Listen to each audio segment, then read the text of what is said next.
Wagwan, my people. Quick thing before we kick off. The views where you hear upon the Father to Father podcast, them strictly. The hosts, guests, and contributors.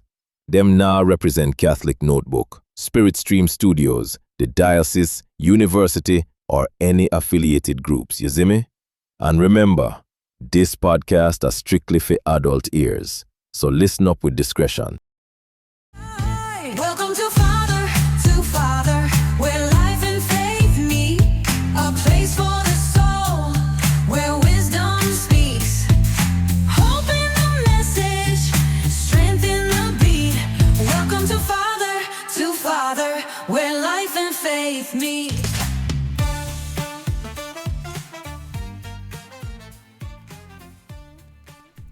Hey, what's going on, man? Yo. You already know what it is. It's the Father to Father podcast.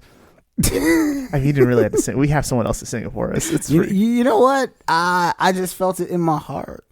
I'm gonna need you to feel it less. I felt it in my heart. Yo. Hey, if you haven't done so already, open up your second browser, 5 stars, leave a comment, catholicnotebook.org/father, catholicnotebook.org/F2F. Yeah, you know, I was doing some thinking the other day. I don't know about you, but me personally, sometimes when I'm about to lay my head on my pillow, my brain just says, not today, fam. We ain't going to sleep yet, because you got to think about this. And I thought about it. Why is it that in ordinary time we wear green, right? Mm-hmm. But how come the greens never match? Why is it that all the greens are all different types of green and we never want to talk about it? But then we are so particular about the lavender versus purple debate. If it's lavender versus purple, we make a big issue. But then when it comes to ordinary time, it's like, yeah, green, good enough. There's a difference between lime green and forest green and dark green. Okay. So what's the actual thing? Like, is it dark green or is it light green? Let me ask you this first. Yeah. When you say different shades of green, what are you referring to? I'm talking about the garments, the linens on the altar, mm-hmm. the actual robes that the priests wear, mm-hmm. right? The banners in the church, they're all different shades of green. Next time, like everybody listening right now, next time you go to your church for ordinary time, you will see 3 or 4 different shades of green. You're going to start fights. It's going to be 3 or 4 different shades of green. You're going to get angry letters from pastors. It's like, different hues and all that stuff, but it's all like, it's ordinary times, so we don't care. But then when it comes to like Lent versus Advent, if it's not lavender, we flip out. But if it's Lent, if it's not purple, we flip out. So it's like, we can make distinctions there, but then all of a sudden for ordinary time, we just go, any type of green, that's fine. Okay, well, this is actually an easy thing to answer. So for the most part, I was assuming that you were talking about the priest vestments. The priests will have vestments either that are from the parish. Oh, don't even get me started on the priest vestments. One issue at a time. Deacon and priest vestments don't always match up together. And then on top of that, sometimes the priest vestments are they're hued lighter than the deacon vestments, which don't make any sense if it's a matching set. Is your church that cheap that you can't get the same set? Yes, because vestments are incredibly expensive.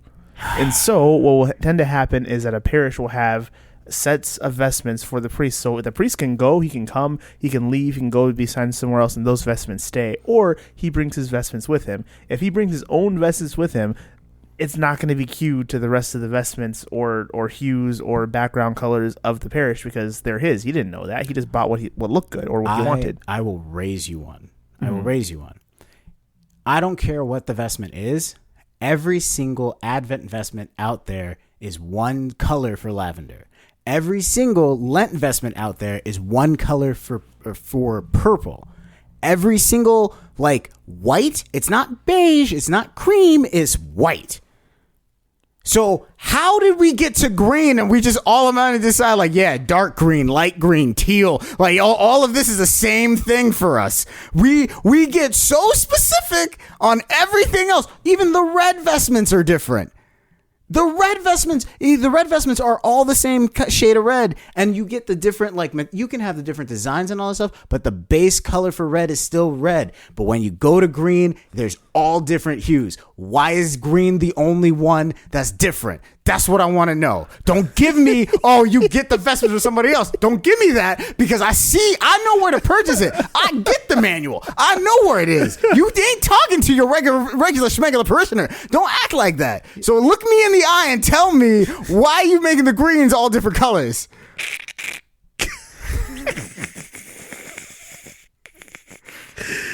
He's not a regular schmegular parishioner. Man, let's get the show started. You got it. He's one season with autism.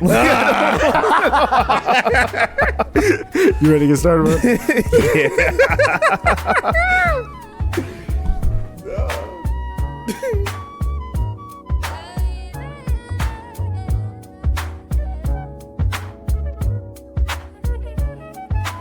Yo, Father Greg, Dr. G, what's good?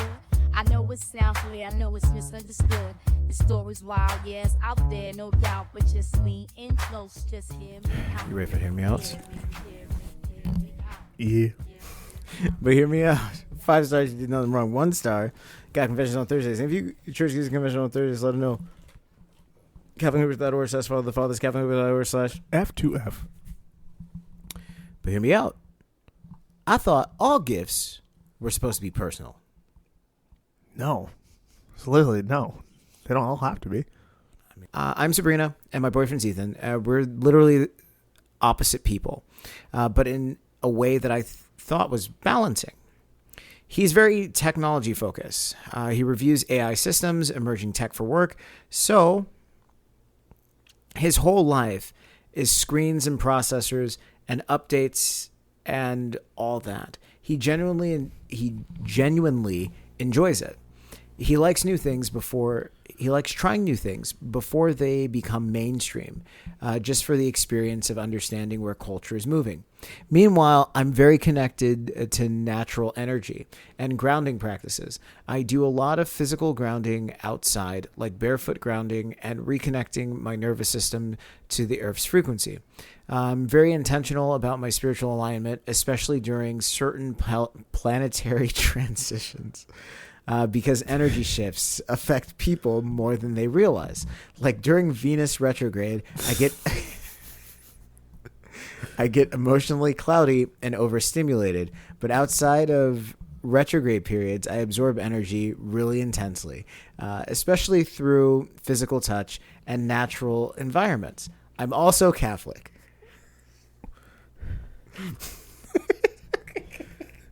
I just feel like that last part was shoehorned in. I'm like, I'm not trying to make fun of you. I'm just saying. Ethan says I'm California Catholic, which I don't think is fair because I still go to Mass every Sunday. We go to this really beautiful rural parish where there's grass and trees everywhere, and the energy there feels super clean.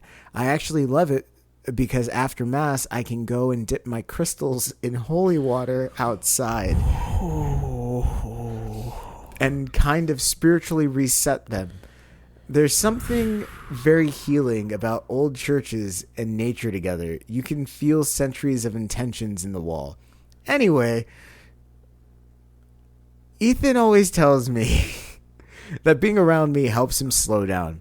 He says his brain feels loud all the time, and I help him quiet it. So for his birthday, I thought I'd give him something that can help him reconnect to himself more deeply. Oh, no. Because honestly, I think modern technology disconnects people from their natural rhythms. So I spent like 2 months putting together this gift. I got a handmade ceramic tea set from the local artist I love, and a weighted eucalyptus blanket. Loose leaf tea focused on emotional clarity and nervous system regulation. A sunrise alarm clock, because waking up to artificial alarms is literally horrible for your cortisol levels. A mushroom growing kit, because mushrooms are spiritually intelligent organisms. And this beautiful handmade journal. I wrote this long note about how he spends so much time documenting technology, and maybe he can spend more time documenting his inner thoughts. And I booked us an off-grid in the woods with no Wi-Fi because I wanted him to reconnect with silence and water and real life, like actual life, not digital life. I generally thought it was the most thoughtful gift ever. And he opens it, and he smiles, and he reads the note, and I could feel his energy getting a little confused. And then he's quiet, and then he says, "Babe, this is kind of you." And immediately I felt misunderstood. Because what does that even mean? And I was like, Dog, you just talked to me about mushrooms being spiritually intelligent. I don't think you can say, what does that mean? oh, this is kind of for you. Now this is kind for you. Oh, this is kind of for this you. This is kind of for you. And I said, no, this is for you. And he goes, Sabrina, this is your ideal lifestyle. You basically bought me your personality. And honestly, that felt mean. Because yes, obviously the gifts reflect me, but I got it for you. I'm the one giving it. That's how gifts work. Gifts are supposed to be an extension of your love and your worldview and your emotional intentions towards the other person. In worldview, interesting. And he keeps explaining himself like, you love this stuff. I like some of it because I like you, but this isn't really me. I appreciate that you wrote it. I will keep the journal. I will keep it in my office, but really, this is not really me. And then he went on to say, if you bought me a giant AI workstation with like 6 monitors, I would be doing cartwheels right now because that's more my speed.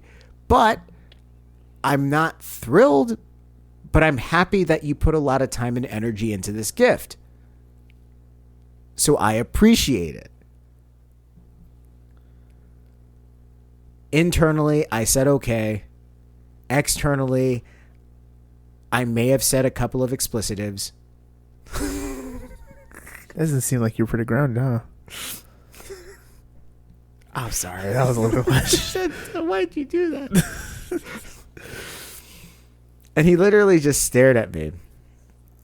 Now things have felt weird for a week, and I still honestly don't understand what the issue is. Like, yes, the gift reflects my energy, my values, but if you love someone, aren't you supposed to want to be deeper, want those things to be deeper in your world? Especially if your world is unhealthy and their world is healthier for your nervous system. There it is.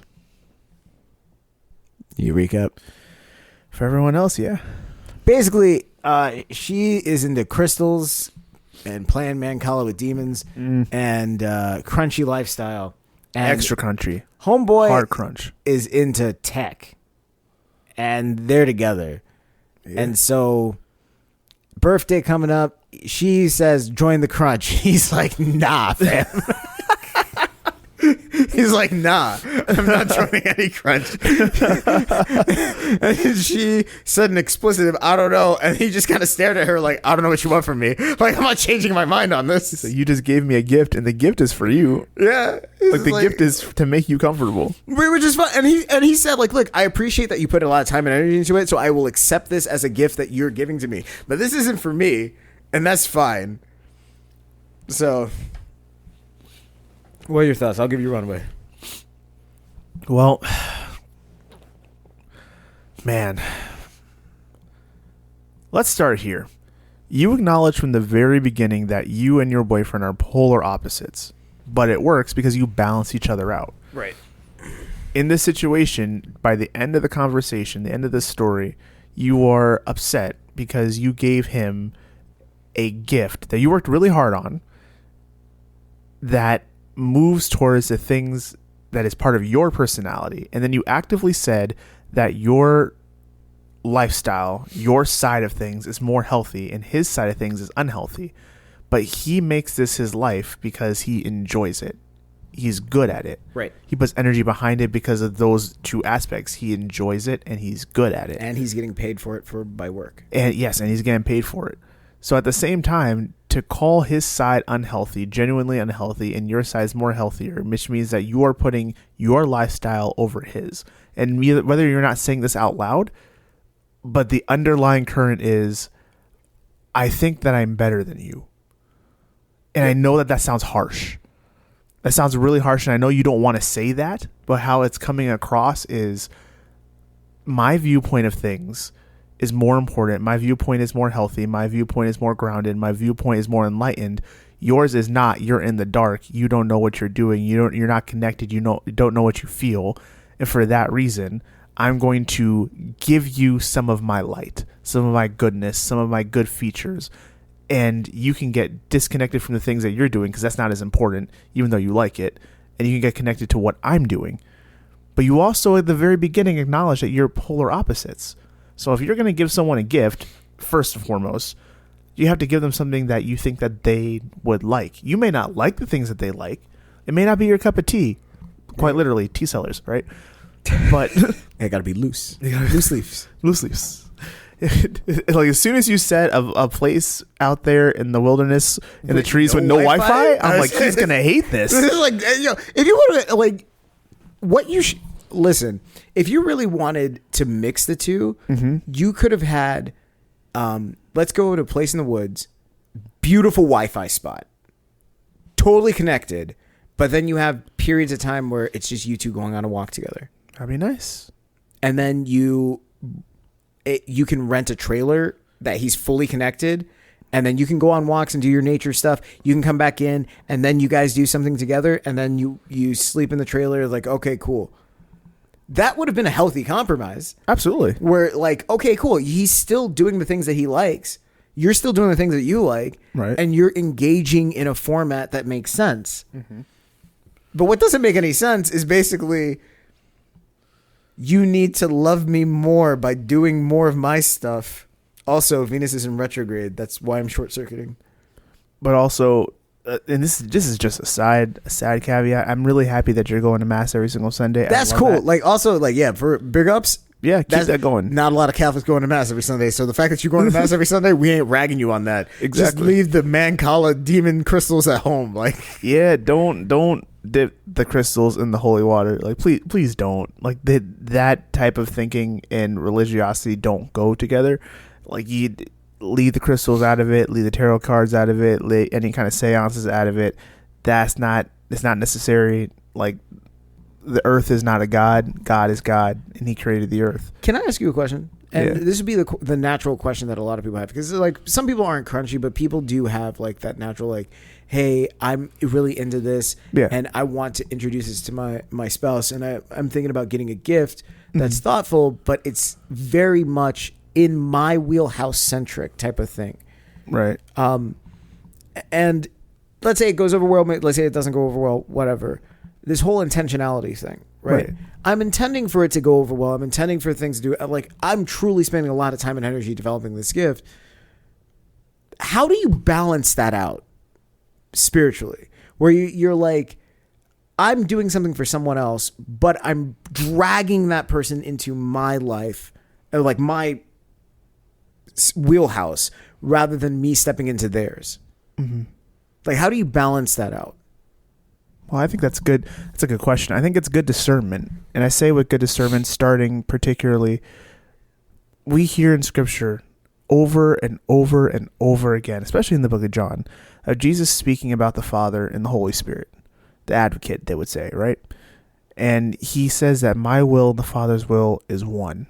And because my will and the Father's will are one, we're going to send the advocate. And he goes back and forth, and he also starts talking to the general public, and, well, he's talking to the disciples, but when you read it out in the church, it sounds like he's talking directly to you, like the general public, that because my will and the Father's will are one, he will send the advocate, and the advocate is not separate from me, and I'm not separate from the Father, and going back and forth, and then I'm here right now, and I'm going to be gone, and I'm going to come back, I'm going to bring you to me. Like, he talks about the Holy Spirit, he talks about the Holy Trinity a lot, especially within the Last Supper discourse.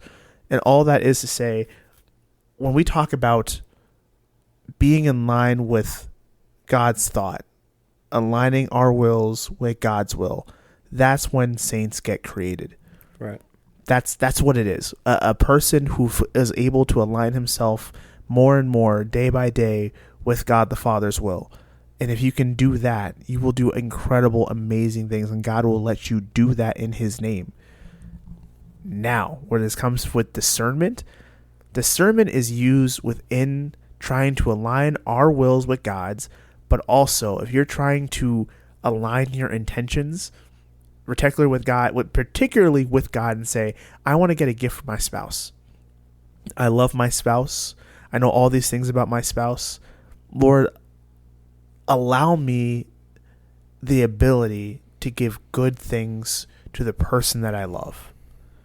If you pray that way, if you pray that prayer, if you are open, not trying to force feed something into, I think that they really need new socks. I think they really need new underwear because I'm tired of the holes in the underwear. They need new socks because their socks stink and they're ugly and sometimes they have rubber ducks on them. I think it's ridiculous that you go out in public like that. Like, that is not the same type of prayer. That's not a prayer at all. Right. That's a critique. Right. So That's gift taste. Yeah. Yeah. That's taste. One's a prayer and the other one is a laundry list of complaints and or taste. Mm-hmm. So let's pray as we try to give good things to the people that we love.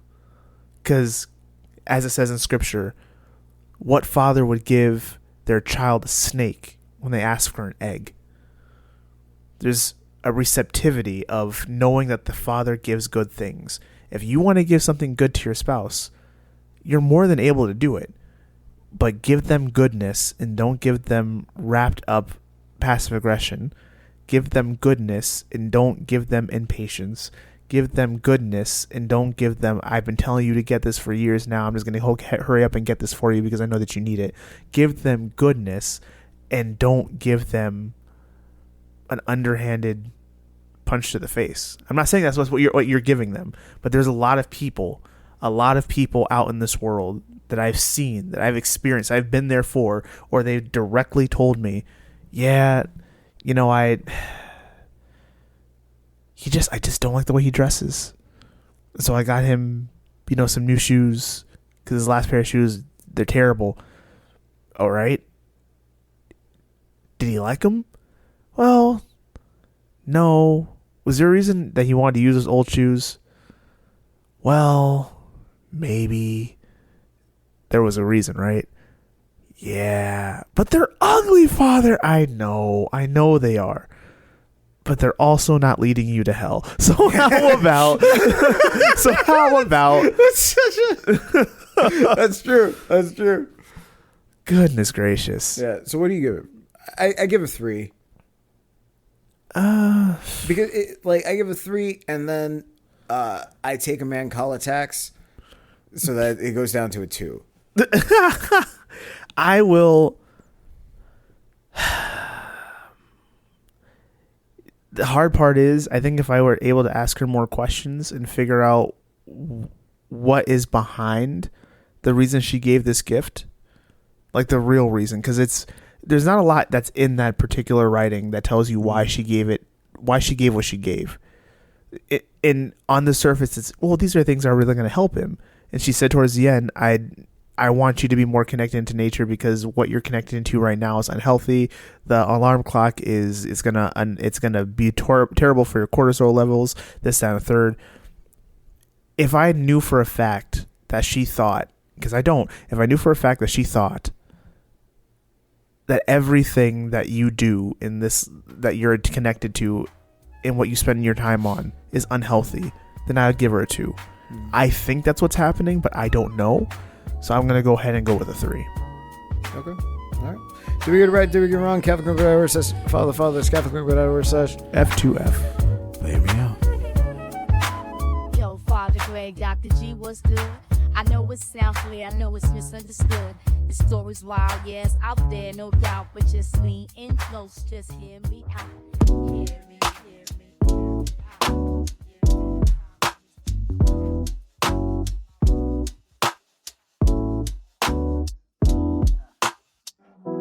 Back when I needed a man, All I got handed was traps. Said, boy, go be great, but gave me no pass, so I bled from the faith I ain't know I still had. Good advice don't come cheap. Real ones ran wisdom, don't tweet. Now I walk through the dark trying not to repeat the same fake love that they handed to me. They come to me now like I know the route. Big bro, what's the play? Can you help me out? And I tried not to laugh, but I see myself back when I was broke, begging somebody else. Ain't no manual for this, just pressure and heat. You get burnt by the ones that you thought brought peace. Told my little man, don't believe what you see. Even angels fall hard when they run in I'm the Rosa, street. 33. My son is Mateo. He got in trouble in school because apparently he's manipulative, and that's in quotation marks, which to me already sounded insane to say about an 8-year-old. The teacher says he tells different adults different stories to get what he wants. It's like, okay. All right. And Rosa says, okay, that's called being smart. He reads situations well. Why are we pathologizing social intelligence? For example, his teacher called me because he cried saying another student was excluding him. Again, quotations. But then apparently at recess, he told the other kids the same student smells weird and no one should play with him. And yes, that sounds bad, but also children say dumb things. They do. Meanwhile, the school's acting like my child is some kind of tiny politician running a psyops in the 3rd grade. The bigger issue is my husband, Louis, is agreeing with the school, and now he's saying things like Mateo lacks empathy. What? And we need to intervene early. I'm sorry. Intervene for what? Being charismatic? Every successful person I've ever met knows how to read a room and adapt. So my question is, when does confidence in a child become something people decide is manipulation? And why does everyone suddenly want emotionally flat children who never test boundaries?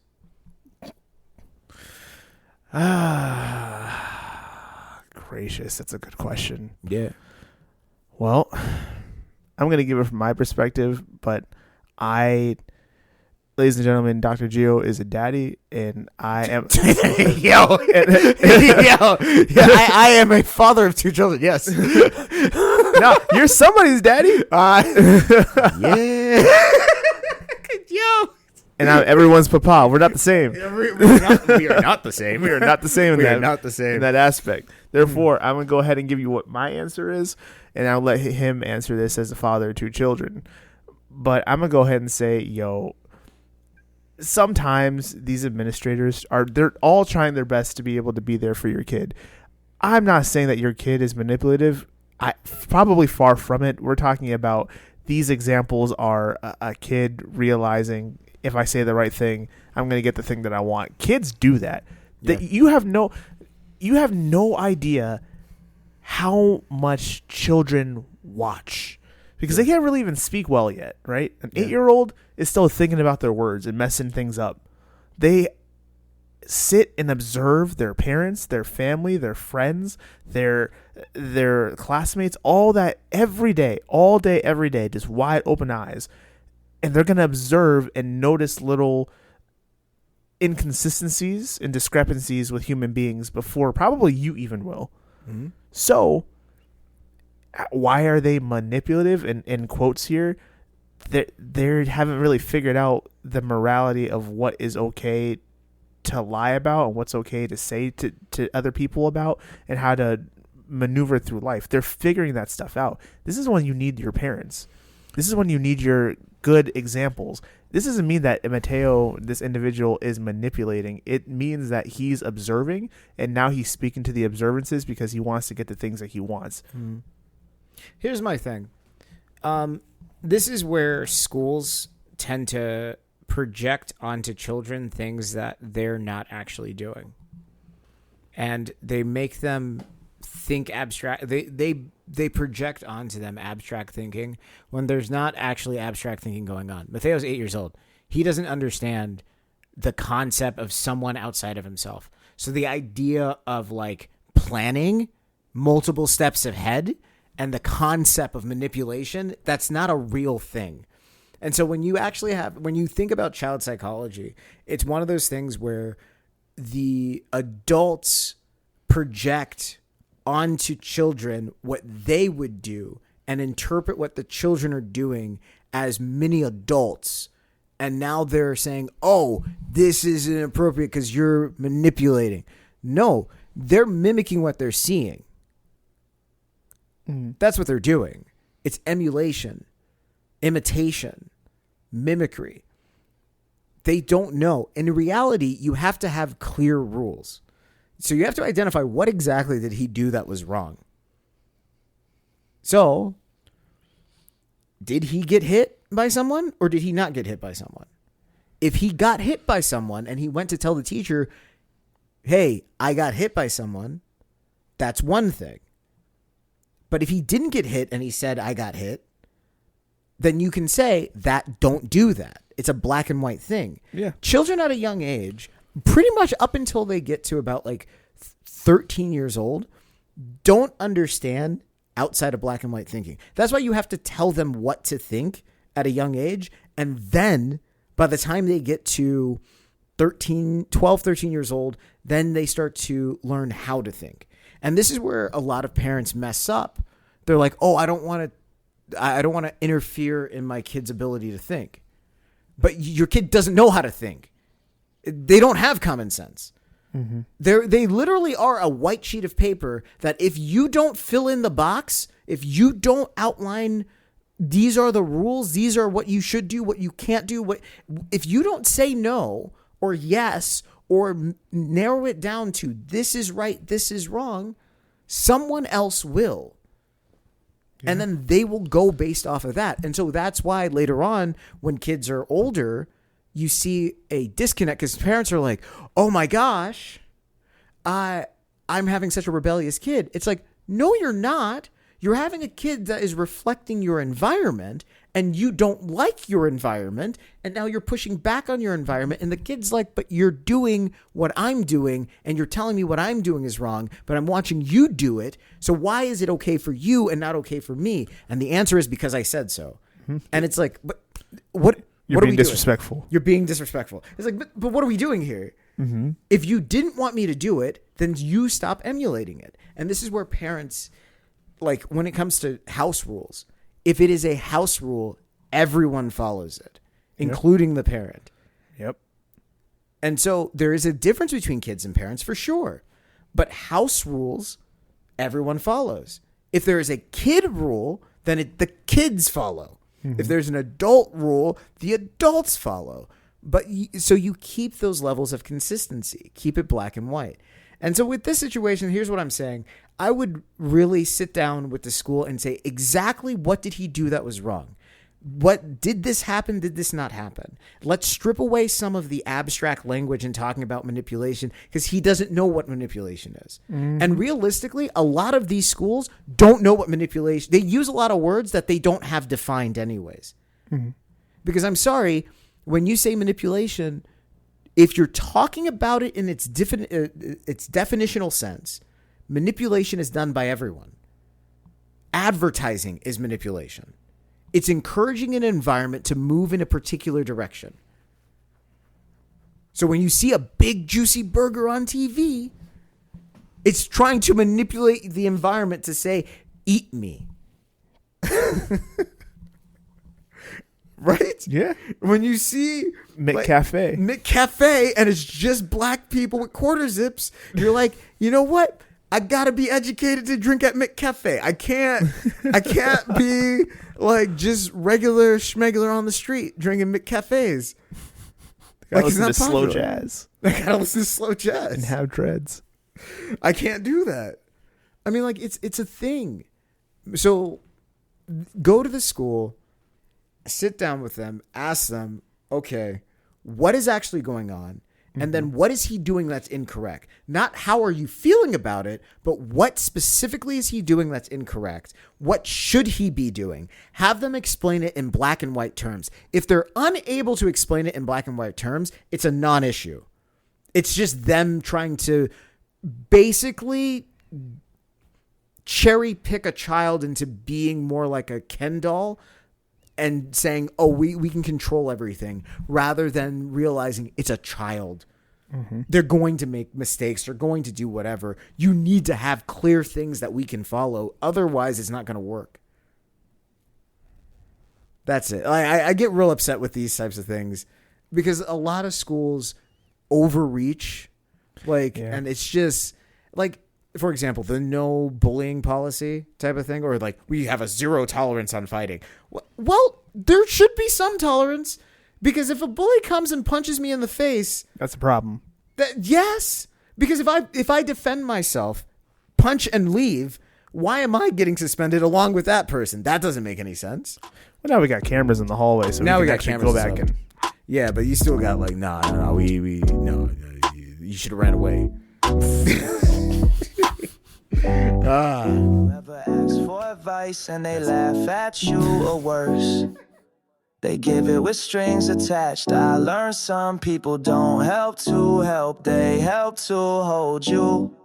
So be careful who speaks over your soul, cause not every God told me came from God. Not every I got you means you're safe. Some just wanna wear your story like a chain. Good advice is a treasure map buried in pain. Real truth ain't loud, it don't chase fame. Now I write what I needed, tattooed in flame for the next lost soul walking out of that rain.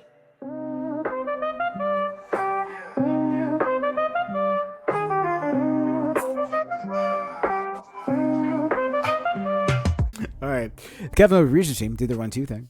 And we're playing the game again. It's called Top 5. Top 5. Top 5 things. Top 5 everything. All right? Top 5. So you're going to get the sentence, and then you got to figure out what the top 5 is. Okay? We polled our people and our priests that listen to us and everything else. Top 5 signs someone is losing their minds. Remember, you only get 3 strikes. Losing their mind, like clinically losing their mind? Just losing their mind. Like, you know what? I think I lost myself. I lost my mind. I'm starting to do this, which tells me I'm losing my mind. Top 5 signs that means you're losing your mind. Huh. Okay. Oh, just start going? Yeah, just go ahead. Top 5 signs you're losing your mind. You're staring at walls saying nothing. Number 5. There you go. Dang. I should probably go see somebody. All right. Yeah, go ahead. Top 5 signs you're losing your mind. Can I say hearing voices? Yep. Number 4. You're good at this. I don't want to be. At fits of heightened emotion, you earnestly can't stop laughing. Number 1. Intense emotional mood swings. And then in parentheses, laughing fits, anger fits, etc. Huh. 2 more. I don't know what I would call this, but at the height of emotion, there is an eerie sense of calm. Like it's like I've already made my decision. It doesn't matter anyway. Like it's a scary place to be. Like, No, that's number 2. Eternal peace. Eternal peace. No, what was the third one? I don't know. Was this dog? Not murder. What? Because I feel like everything we talked about is like, this feels like this ramping up into something like probably pretty extreme and dangerous. Don't hurt anyone. If you're feeling this way, seek call help. somebody. Yeah, call somebody. Call somebody. My goodness, don't get me caught up. Another sign, the last sign that you're losing your mind. Mm-hmm. Number 3. Would it be? I don't think you're gonna get number 3. I doubt it. Would it be a change in personality or expression? No. Okay. No. It's very this one. I'm surprised a lot of people said this, but like it's very specific. Very specific. Yeah. Random fits of crying? No, think like old people and food. Old people and food. Oh, loss of appetite? Almost. Soups. You're really into soups. That means you're losing your mind? Yeah. Apparently. Why? It's like you get really emotional into soups. Like you're emotionally invested into soups. So if I decide to go and get a lobster bisque, like I got to be put on a watch list? No, so for example, if let's say you get a lobster bisque and then you taste the lobster bisque and you're just like, the tomato immersion in this lobster, and it causes you to have like this profound like emotional breakdown because you're into the soup, or someone didn't put parsley in your minestrone and that causes a mental breakdown until you get the parsley in the minestrone. Okay, fair. When you explain it that way, that makes sense. Yeah. Okay. You did good on that. You got 4 out of 5. That's not good. That's really not good. The normal ones I didn't get. I'm like, well, this one is top 5 most emotionally dangerous Catholic women. what? I don't know if I have the wherewithal to answer these questions. I don't know. You'd be really good at this. I don't know. Top 5 most emotionally dangerous Catholic women. Don't Don't overthink this. You know this like off the top of your head. Don't overthink this. Don't overthink this. Emotionally attached to someone with little to no regard for them.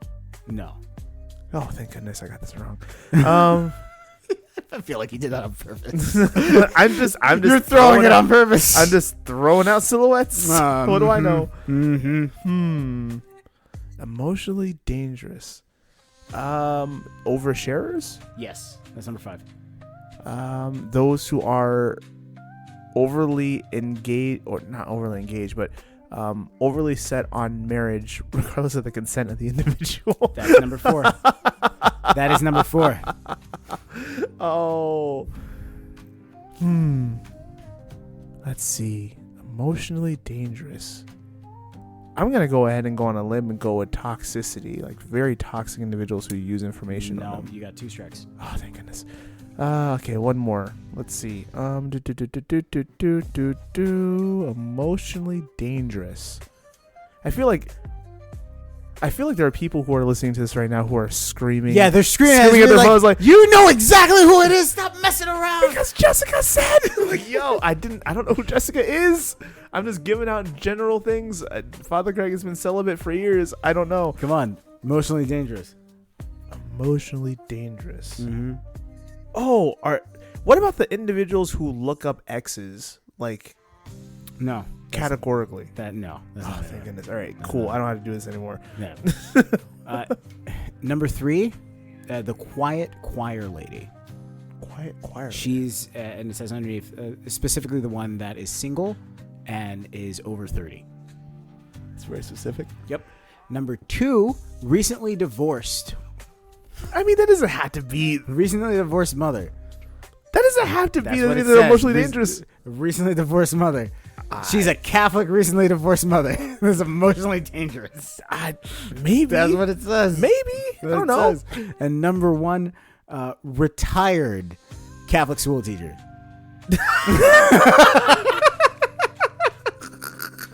That's dirty. That's dirty. Because you know they jaded because they've been taking everyone else's kids. Yeah, they've been doing a good job too, but they're just tired. dangerous. They're just tired. That's it. They're like, we don't care no more. I'm emotionally dangerous.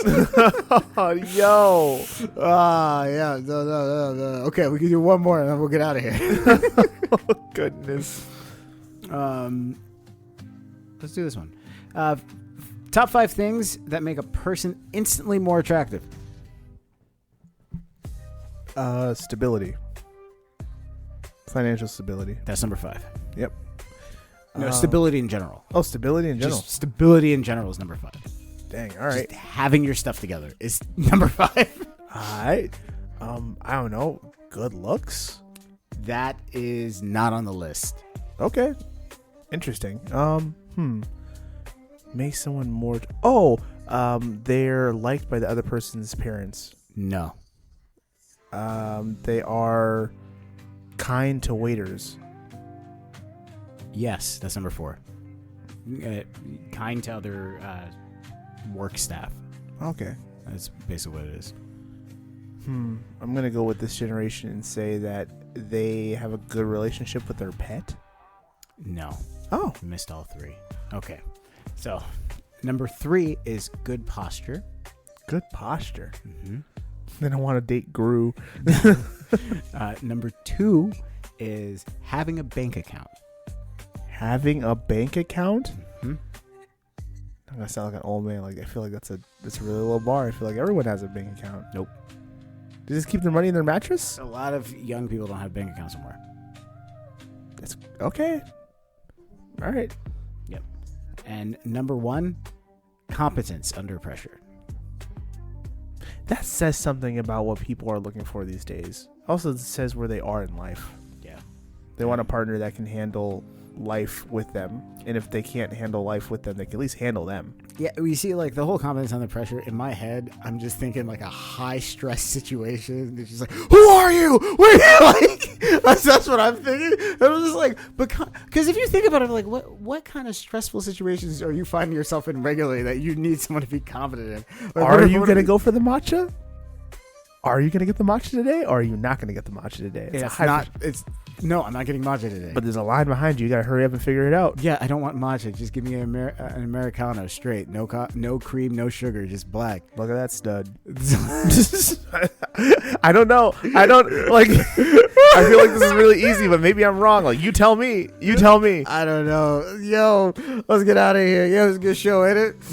Yeah. Yeah, for all of us here at Catholic Notebook Spiritual Studios, we love you. You're very special. Go forth and bear good fruit. We out! Will life unfade me?